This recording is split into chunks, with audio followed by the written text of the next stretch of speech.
আসসালামু আলাইকুম রহমতুল্লাহি বারাকাতু। আমি আব্দুল বাসির মোয়াসাত ঐক্য সংগঠনের পক্ষ থেকে আজকে আমরা রয়েছি এমন একটি পরিবারের সাক্ষাতে। আমার নাম হলো কেরমত আলী, বাহার নাম দুধ মিয়া। আমার বাড়ি হলো বনগড় বাড়িঘর গাঙ্গে ভেঙে গেছে গা, অঙ্ক আমি থাকতে পারি না, অঙ্ক আমি দাম করাচ্ছি আইলের উপরে। হুয়াংহু নদীকে বলা হয় চীনের দুঃখ, আর কুমিল্লার দুঃখের নাম গুমতি নদী। পরিবারটি কতটা অসচল সেটা সম্ভবত বুঝতেই পারছেন বাড়িঘর আর তাদের আর্থিক বাহ্যিক অবস্থা দেখে। খাইতাম পারি না, উবার থেকে এক বেলা আরেক বেলা খাই।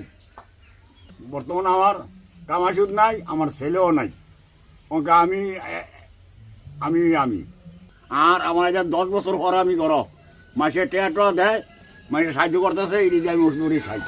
বউ অপারেশন রয়েছে, বেড ভাত রয়েছে, বউ অসুখ অসুখ ফল ফল দেয় না, খাওয়াইতে না, ওষুধ করে খাওয়াইতে না, ট্যাব পয়সা নাই, অঙ্কা এই অবস্থা আমি আছি। আমি গড়া দিয়ে আমার পানি ভরে তুয়া নাইলে লোরে গড্ডা, আমার এই সমস্যা কষ্ট, ওষুধ করে খাইতে পারি না।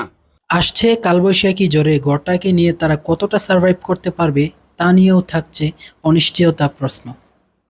জানা কিছু নাই, মানে খুব কষ্টে আছি, দরজা মরজা ভাঙ্গা টাঙ্গা থাকতে আমার কষ্ট হইতেছে। আমার তুয়া নাইলে গড়া থাকতে পারে, নাও থাকতে পারে, এর দূরে আপনার কাছে আবেদন হয়, একটু আমার দিকে সহযোগিতা করেন, তুই আমার কষ্টটা দূর হইব।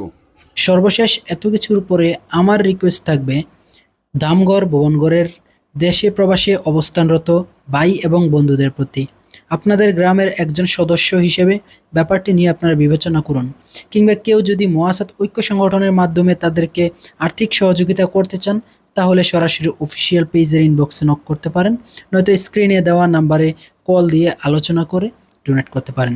ধন্যবাদ সবাইকে।